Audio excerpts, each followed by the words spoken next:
Terry McBride and her daughter Kat have lived camping for the past 8 years. I am past angry. I'm disgusted. Their house burned in the Butte fire, started by PG&E power lines in 2015.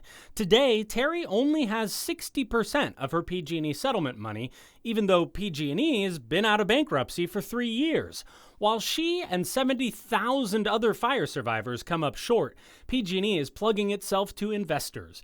Executives talked up plans to restore shareholder dividends this year, and they showcased the fact that PG&E, our special guest, has friends in high places. So we are pleased to be joined by Ann Patterson, who is Cabinet Secretary to Governor Newsom. Yes, she is a big deal. PG&E didn't respond to our emails for this story. The governor's office didn't respond to us either. But the Cabinet Secretary did respond to PG&E. PG&E has become an incredibly important partner for us, and we have partnered incredibly successfully. Overall, just a good partner. That partner, PG&E, has come under arson investigation every year of Governor Newsom's administration. During Newsom's first term, PG&E pleaded guilty to 85 felonies, including the manslaughter of 84 people in the Camp Fire. How is it that a convicted criminal enterprise that is, just about the most unpopular entity in the state of California, how is it that they keep still getting what they want out of government? Dave Rosenfeld battles PG&E, leading a group of solar panel owners.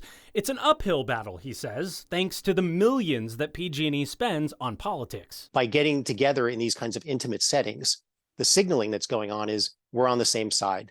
We're with you. We see things in a similar way. For nearly 20 minutes, the Cabinet Secretary took questions from PG&E executive Carla Peterman.